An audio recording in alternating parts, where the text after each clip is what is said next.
De la liberación temporal de Satanás, como un ángel de parte de Dios descendió del cielo con una cadena en la mano para prender al gran dragón, que es la serpiente, que es el diablo y que es Satanás, y que lo metió en una cárcel espiritual que se llama abismo. La persona sobre la cual nosotros gobernamos, como habíamos dicho, que son aquellos que encontramos vivos que nos habían dejado poner el sello de la bestia. Yo entiendo que era una cantidad muy exigua, muy pequeña de personas, pero que en los 1000 años del gobierno de Cristo pues se multiplicaron. Se volvió la longevidad, la fertilidad, tanto del ser humano como de la naturaleza en sí, los desiertos, los pantanos, la tierra estéril, una sobreabundancia. Entonces Gog y Magog es una representación pura y simplemente del mal. Entonces noten que Satanás, cuando lo sueltan, número uno, no puede tentar a la iglesia que fue transformada en el arrebatamiento de ella. No puede tentar a los decapitados que resucitaron en la primera resurrección, que son las personas que vivieron durante el gobierno del anticristo y que al ser resucitados por Cristo, pues resucitan con un cuerpo transformado, glorificado. O el fuego y el azufre que cayó en Sodoma y Gomorra, como para que ese tipo de pecados, incluyendo la autosuficiencia económica que tenían estas ciudades, como que esto no se repita, y esto se ha repetido por igual. O la estatua de sal en la cual se convirtió la mujer de Lot, diciéndole al creyente que siempre mire hacia adelante y no hacia atrás, como que no escarmentamos por fuerte que sean los castigos de Dios. Ahora, esta gente...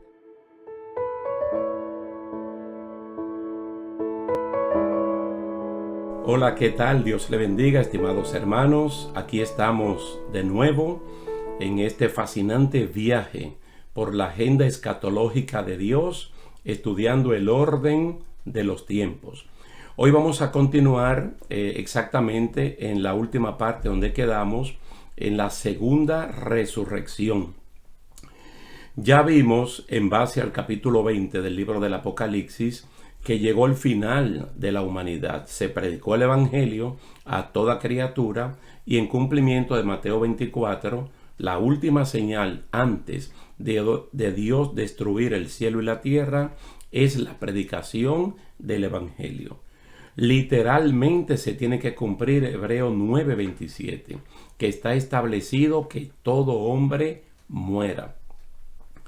También en el discurso de Pablo en Hechos capítulo 17 dice que Dios ha establecido un día y que Dios tiene el orden de los tiempos en la vida de cada ser humano y Él ha determinado el tiempo exacto. Entonces, ahora cuando ya cae fuego de Dios y consume absolutamente todo, vamos a ver lo que ocurre en la segunda resurrección.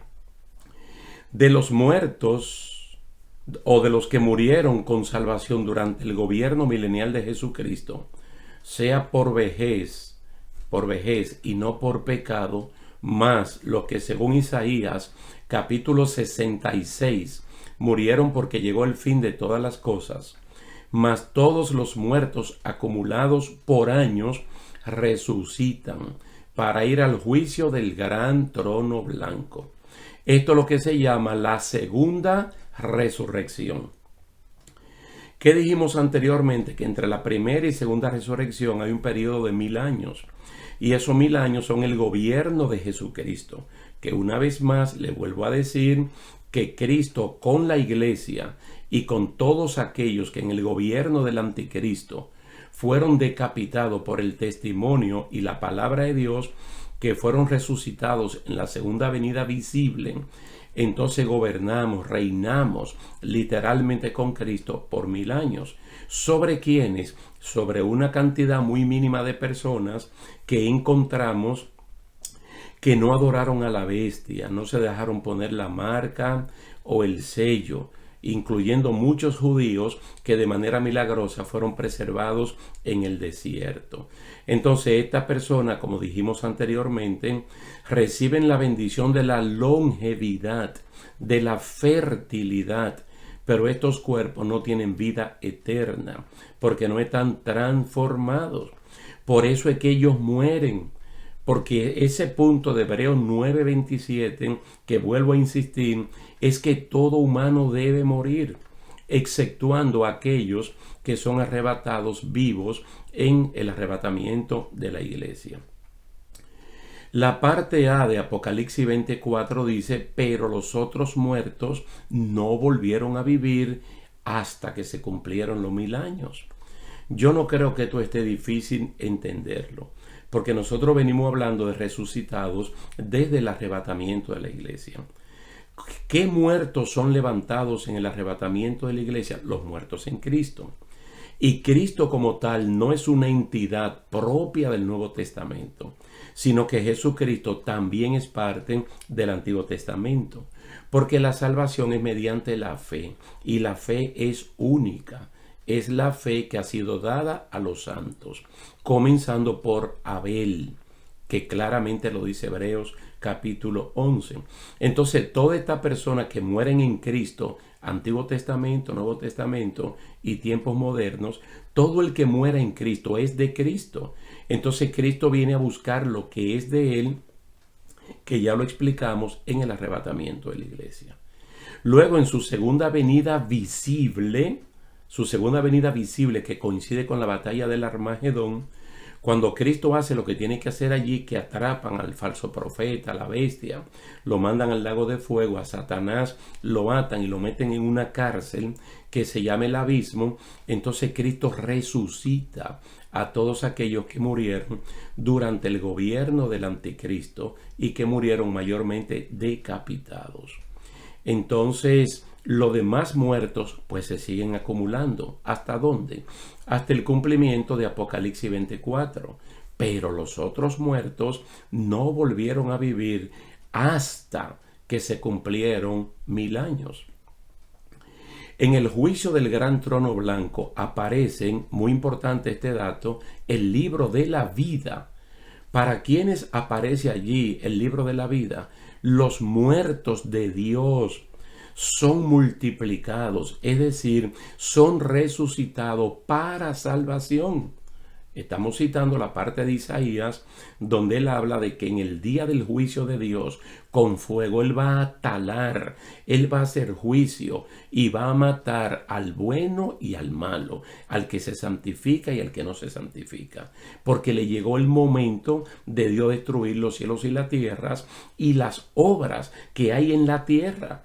Y ya le dije que la principal obra de Dios es el ser humano, pero llegó el momento escatológico, lineal, de Dios hacer lo que tiene que hacer. ¿Cómo lo dice Daniel 12:2? Y muchos de los que duermen en el polvo de la tierra serán despertados, unos para vida eterna y otros para vergüenza y confusión perpetua. Por eso es que el libro de la vida tiene que aparecer allí, porque los nombres que se registran en el libro de la vida son los nombres de las personas que nacen de nuevo, los que tienen la oportunidad, como la tiene todo el mundo, de aceptar a Cristo como Señor y Salvador. Cuando la persona lo hace, entonces su nombre es registrado en el libro de la vida del Cordero como un nuevo nacimiento. Entonces estas personas que durante el gobierno milenial de Jesucristo lo aceptaron como Señor y Salvador, cuando soltaron al diablo que los tentó, ellos rechazaron la tentación, pero al final mueren porque Dios destruye la tierra, entonces resucitan para vida eterna. Y vamos a ver que sus nombres aparecen entonces en el libro de la vida del Cordero. Los demás, los que no aparecen en este libro, son juzgados por el libro de las obras de cada uno de ellos para darle su justo y merecido castigo. Yo le dije que las personas que asisten al juicio del gran trono blanco irán al juicio más justo que hayan conocido o que haya conocido la historia de la humanidad o la historia celestial.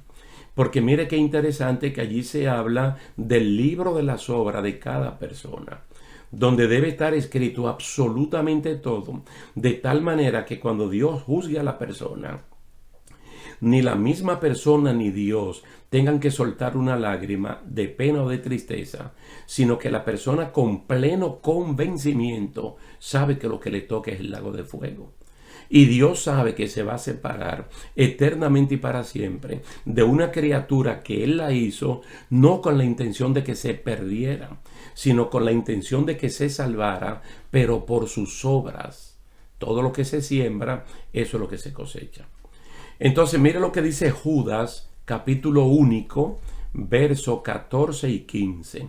He aquí vino el Señor con sus santas decenas de millares para hacer juicio contra todos y dejar convictos a todos los impíos de todas sus obras impías que han hecho impíamente.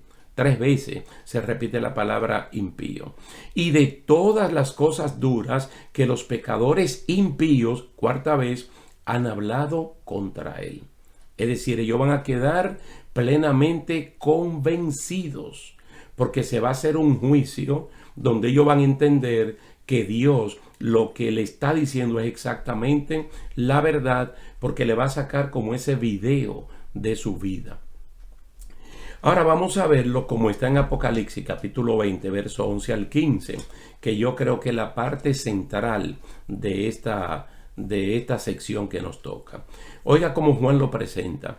Y vi un gran trono blanco y al que estaba sentado en él, de delante del cual huyeron la tierra y el cielo, y ningún lugar se encontró para ellos. Eso es enfatizando lo que dijimos anteriormente. La tierra y el cielo son destruidos. Por eso dice huyeron y ningún lugar se encontró para ellos. Entonces por eso estamos en el juicio del gran trono blanco. Y para llegar al juicio del gran trono blanco hay destrucción de la tierra y sus obras y del cielo, y hay lo que se llama la segunda resurrección. Entonces ahora están delante de Dios. Dice, vi a los muertos, grandes y pequeños, de pie ante Dios, y los libros fueron abiertos. Y otro libro fue abierto, el cual es el libro de la vida. Y fueron juzgados los muertos por las cosas que estaban escritas en los libros según sus obras. Y el mar entregó los muertos que había en él, y la muerte y el Hades entregaron los muertos que había en ellos. Y fueron juzgados cada uno según sus obras, y la muerte y el Hades fueron lanzados al lago de fuego. Esta es la muerte segunda. Y el que no se halló inscrito en el libro de la vida fue lanzado al lago de fuego. Todo esto es Apocalipsis 20, 11 al 15. Mire qué cosa tan interesante, que aquí se está hablando de muertos grandes y pequeños. Y de verdad que no está hablando de estatura, ni está hablando de edad. Porque hay seres humanos que son pequeños de estatura, hay otros que son altos de estatura. Y hay personas que son pequeños por la edad y otros son altos por la edad. No se está refiriendo a eso. Aquí está hablando de estatus social. Personas grandes en el sentido de riqueza, de posesiones, de clase social, y personas en ese mismo sentido de una clase más baja. Es decir, que en el juicio de Dios no importa que la gente haya sido pobre o que la persona haya sido rico. Lo van a juzgar con justicia. Entonces el Señor reclama del mar y de la tierra todos esos cuerpos que solamente Dios, con la palabra Keleusma, puede decir una palabra para que respondan todos los muertos y vuelvan a vivir. Porque esto se llama resurrección. Solamente en Dios reside el poder de poder levantar a muertos antiquísimos cuyos cuerpos ya están integrados a la tierra como elementos químicos. Pero Dios tiene todo este poder. Entonces la muerte, que sería como el medio, vamos a personificar a la muerte, decir que es una persona. El Señor le ha dicho varias veces en Oseas y en otra parte, muerte, yo seré tu muerte. Aquí llega el momento que a la muerte como tal, o como estado, como usted le quiera llamar, entonces lo van a lanzar al lago de fuego. Y el Hades, que es el lugar donde van los muertos sin salvación, pues también lo lanzan al lago de fuego. Son espacios que ya Dios no lo necesita. Es decir, la muerte, dice Pablo en 1 Corintios 15, que el postrer enemigo en ser destruido es la muerte, cuando ya Dios no la necesite absolutamente para nada, porque lo que viene a continuación será vida eterna completamente, tanto para la iglesia que fue arrebatada, como para los decapitados que fueron resucitados, y ahora para todos los que aparecen en el libro de la vida del Cordero. Gloria a Dios. Entonces el que no es hallado en ese libro se va a perder eternamente y para siempre. Mire, todo tiene su historia y es algo para contarlo. En Juan capítulo 1 se habla de que Cristo vino a los suyos, y los suyos, como a lo que él había construido, a lo que él había hecho, y los suyos, es decir, la gente, lo rechazaron. Pero de la gente que lo aceptó como Señor y Salvador, Él le dio potestad de ser hechos hijos de Dios. Es lo que se llama el nuevo nacimiento. Y es importante de que si usted es cristiano, no renuncie a esa nacionalidad, volviendo al mundo de pecado, volviendo a Egipto. Porque tú estarías en riesgo de perder tu vida, de perder tu salvación. Porque a una de las iglesias en Apocalipsis 2 y 3, Dios le dice que si se arrepiente, no borraré su nombre del libro de la vida, dando a entender que nombres que ahora mismo están escritos de personas que ahora mismo son salvos, mañana puede que no estén allí. ¿Y cómo se puede borrar el nombre de una persona que ya está en el libro de la vida? Pecando. Si peca, el Espíritu Santo lo convence. Hay una palabra que se llama redarguir. Lo redarguye, es decir, lo confronta con el hecho cometido para que se dé cuenta que está mal. Pero si la persona insiste en el mal, cauteriza su conciencia para que ya el efecto del Espíritu Santo no tenga efecto, valga la redundancia, en su conciencia. Entonces el Señor simple y llanamente, el que se convierte en practicante del pecado, lo van a borrar del libro de la vida. Yo entiendo que hay un sector del cristianismo que dice que no, pero yo me llevo de lo que dice la Biblia. De lo que dice la Biblia. Y es por mucha parte. Miren, Hebreos capítulo 12 se habla de que nosotros no estamos solos, de que cuando una persona se convierte es agregado a la congregación de los primogénitos cuyos nombres están en el libro de la vida en el cielo. Entonces es importante el nuevo nacimiento. El primer nacimiento, cuando usted nació, en el país que nació, en la provincia que nació, en el pueblo que nació, es registrado en la oficialía de Estado Civil, en un libro que se llama República Dominicana, en el caso de los dominicanos. Y entonces allí aparece el nombre de su papá, de su mamá, el lugar donde nació, la libra con la cual nació, y bueno, la estatura, lo que sea, y hasta testigos. Ahora en el libro de la vida, entonces te registran también. Y es importante que nuestro nombre esté allí. Gloria a Dios. Ahora bien, ya todos los muertos con perdición al lago de fuego y todos los salvos, los muertos resucitados con salvación, libro de la vida, vamos a ver a dónde van. Entonces se necesita un nuevo espacio y es lo que la Biblia le llama cielo nuevo y tierra nueva. Nosotros lo vamos a ver en Apocalipsis 21, pero primeramente vamos a ver cómo lo profetizó Isaías en el capítulo 66, verso 22. Dice, porque como los cielos nuevos y la tierra nueva que yo hago permanecerán delante de mí, dice Jehová, así permanecerá vuestra descendencia y vuestro nombre. Quiere decir que lo que Dios nos está dando o lo que nos va a dar en la nueva tierra, en el nuevo cielo, no es por 1000 años, ni por 2000 años, ni por 3000 años. Está hablando de permanecer para siempre. Y que la tierra nueva que Él va a hacer y el cielo nuevo que va a hacer, o los cielos nuevos en plural que va a hacer, serán para siempre. Entonces el apóstol Pedro toma de Isaías 66 y él lo recuerda en 2 de Pedro capítulo 3. Y él le dice, esta es la segunda vez que yo le escribo. Y lo hago con el ánimo de despertar vuestro entendimiento para que comprendan. Allí dice, porque como los cielos nuevos y la nueva tierra que yo hago, permanecerán delante de mí. Ahora Pedro dice, pero nosotros esperamos, según sus promesas, la de Isaías 66, cielos y tierra nuevos, en los cuales mora la justicia. Qué interesante, gloria a Dios. Pero Jesús también dijo en Mateo 24, verso 35, el cielo y la tierra pasarán, pero mis palabras no pasarán. El cielo y la tierra que conocemos ahora, estos pasarán para entonces nosotros ver lo que dice Apocalipsis 21:1. Mira lo que dice Juan. Vi un cielo y una tierra nuevos, porque el primer cielo y la primera tierra pasaron y el mar ya no existía más. Alabado sea el nombre del Señor.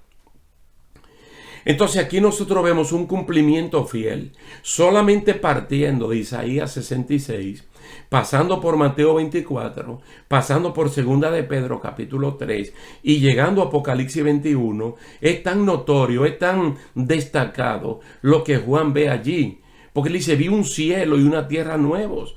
Entonces el testigo, ese mártir que puede ver el cielo y la tierra vieja, porque él es parte de ella, ahora él puede ver un cielo completamente nuevo.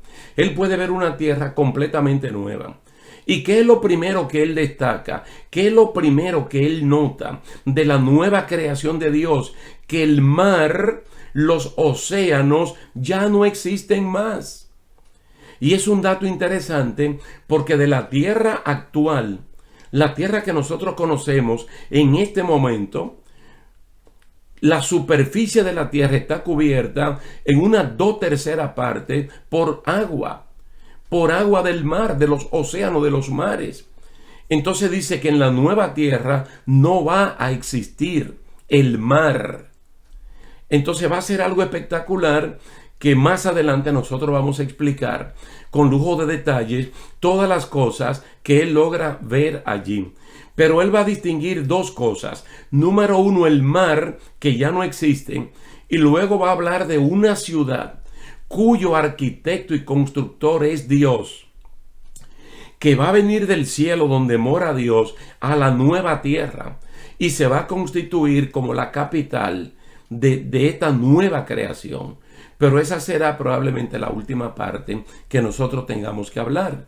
Ahora solamente quisiéramos recapitular un poquito aquí y respetando la agenda de Dios por evento y no por fecha, si queremos hacer un cálculo aproximado. Todo para que el oyente o la persona que nos está viendo y escuchando no se deje mover fácilmente. Cuando personas erradas o personas malintencionadas o personas fruto de la ignorancia le ponen fecha a este asunto. Mire, haciendo un cálculo aproximado, porque nadie sabe fechas, cuándo van a ocurrir las cosas, ni cómo Dios las va a hacer, nos aproximamos a ver que la tierra y los cielos que ahora vemos, que ahora nosotros conocemos, no van a ser destruidos en los próximos años. No van a ser destruidos. No es verdad que el mundo se está acabando. No. Si usted puede leer, como yo le dije anteriormente, que se tomara un tiempo para leer Mateo 24, que también está en Lucas 21 y en Marcos 13. Pero yo le recomiendo que lo lea en Mateo 24 y que lo lea completo, el discurso completo escatológico de Jesucristo. ¿Por qué viene el discurso? El discurso viene porque en Mateo 23, cuando Cristo está en Jerusalén y que le están enseñando el templo y tantas cosas, pero algo que Cristo conocía, pero se lo están enseñando como una expresión de sentirse, no es honrado la palabra, sino orgulloso de tener un templo de la magnitud que tenían los judíos. Un templo que Herodes el Grande no solamente lo engrandeció, sino que lo embelleció y quedó constituido como la obra de mayor trascendencia en todo Israel. Entonces Cristo dice, ustedes ven este templo, va a llegar un momento que de él no va a quedar piedra sobre piedra, porque él será destruido. Jerusalén será sitiada y Jerusalén será tomada. Luego ellos van al monte de donde se ve perfectamente bien el templo y los apóstoles preguntan y hacen 3 preguntas. Señor, ¿cuándo ocurrirá esto? ¿Cuándo será tu venida y cuándo será el fin del mundo? El ser humano siempre ha tenido la intriga, la inquietud de saber fechas, de saber incluso cuándo él mismo va a desaparecer. El salmista le preguntó, Señor, hazme saber cuán frágil soy y cuántos son mis días. Yo no creo, hermano, que es sabio estarle preguntando a Dios cuándo será el fin de nuestros días, mucho menos saber cuándo será el fin de algo que Dios lo ha puesto en su sola potestad y que según Hechos capítulo 1, a nosotros no nos queda bien indagar esa fecha. Dice que deberíamos preocuparnos por la unción del Espíritu Santo para ser testigos. Pero lo que le quiero decir es lo siguiente, miren, la iglesia de Jesucristo tiene que ser arrebatada. Tiene que ser arrebatada. Definitivamente por Daniel 2, por Daniel 7, por Daniel 9, por Primera de Tesalonicenses capítulo 4, verso 13 en adelante, por Primera de Corintios capítulo 15, del 50 en adelante, por el orden cronológico de Apocalipsis 1, Apocalipsis 2 y 3 y Apocalipsis 4 y 5, la iglesia tiene que ser arrebatada. Entonces, cuando la iglesia es arrebatada al cielo, entonces se instaura un gobierno humano que todos nosotros sabemos que solamente dura 7 años. Vaya contando. Por Apocalipsis 2, por Daniel 2, por Daniel 7, sabemos que es el gobierno más pequeño. Es el gobierno de los 10 dedos o es el gobierno de los 10 cuernos con el 11º cuerno que sale.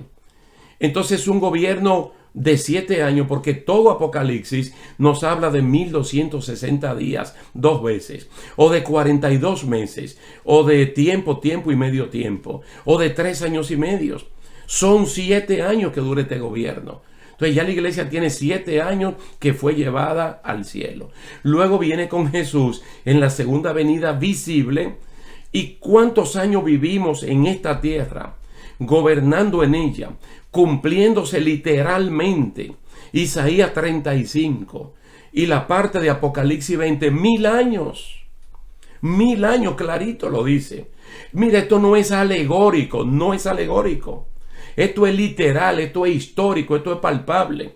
Si usted me dice a mí que el gobierno de Cristo es alegórico, entonces asuma también que el gobierno de los babilonios fue alegórico, que el gobierno de los medos y de los persas fue alegórico, que el gobierno de los griegos fue alegórico, que el gobierno de la bestia espantosa y terrible, que Roma fue alegórico, que el gobierno de 7 años del anticristo será alegórico también.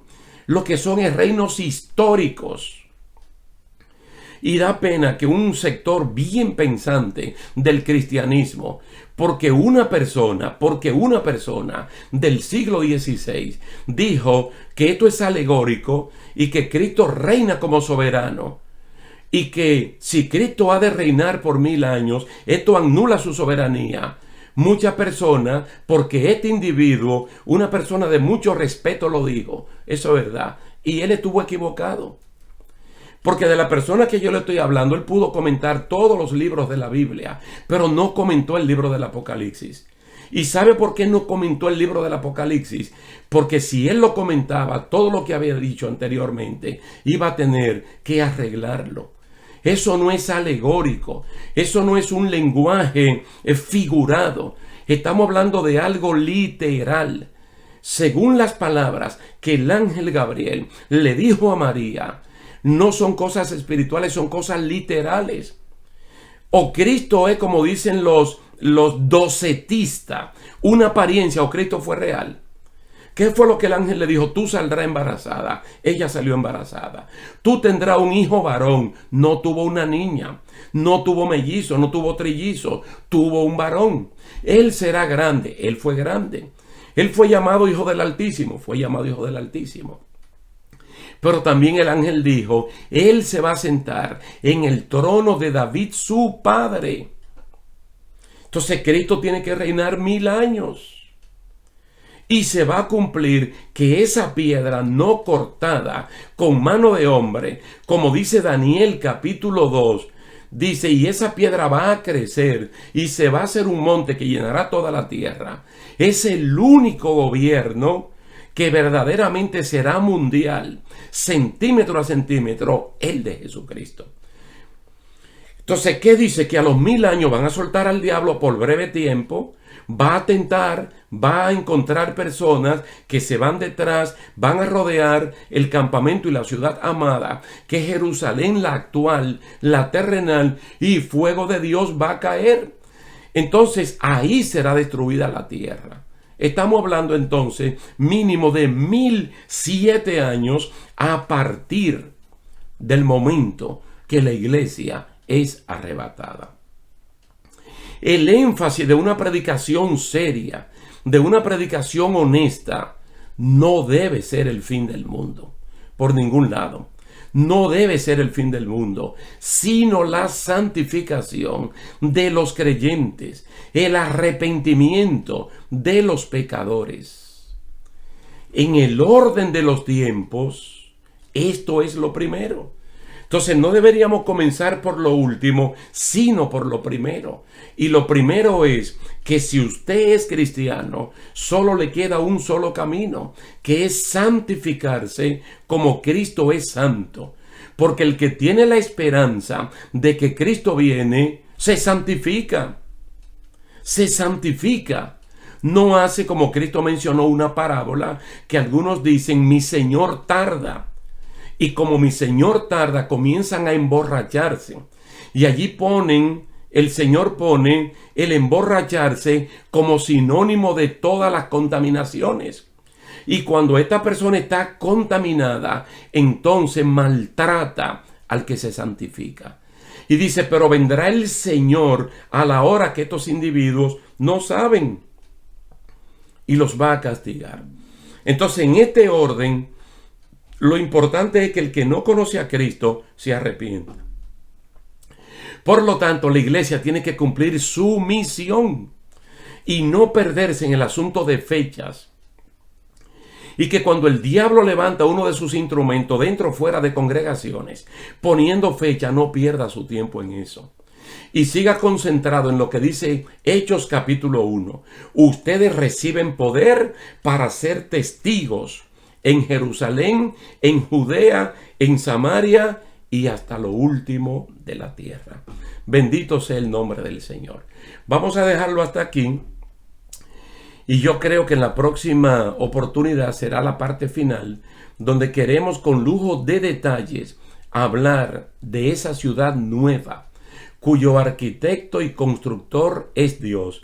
Y vamos a hacer retrospectivamente desde Abraham, viendo a una persona que fue bendecida por Dios ampliamente y que no era rico, sino riquísimo en superlativo, cómo este hombre tenía la esperanza puesta en algo mejor y que el cristiano de hoy no se puede dejar engañar por este falso evangelio o evangelio trastornado de la prosperidad que cree que nuestra meta está en esta tierra.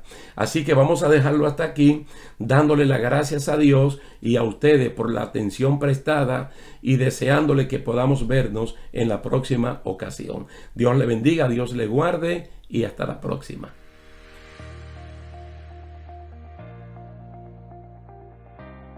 La Nueva Jerusalén. Entonces, como aquí se está hablando de forma evangelística, te presenta la Nueva Jerusalén como algo posible y factible de ser alcanzado, y el Señor está diciendo que estas son palabras fieles y son verdaderas, de que esto no es un cuento, no es una historieta, sino que es algo que está en los planes de Dios para consumarlo en el momento que Él entienda que debe hacerlo. Y nosotros, los que estamos escuchando en este momento y viendo, todos tenemos las posibilidades de accesar a la nueva Jerusalén. Lo que sí le podemos decir es que en la nueva tierra y en los nuevos cielos que Dios hará, el centro será la nueva Jerusalén, para distinguirla de la actual Jerusalén, que es la capital de Israel. En esta ciudad, en la nueva Jerusalén, estará el árbol de la vida, estará el trono de Dios, habrá un río de agua viva y allí no habrá templo. Y usted la puede ver expresada en la actitud de Abel cuando ofreció ese cordero. Hebreos te dice que lo hizo por la fe, puesto en Jesús, el autor y consumador de la fe, porque no hay otra, ni hay otro que la consuma fuera de Jesucristo. Entonces,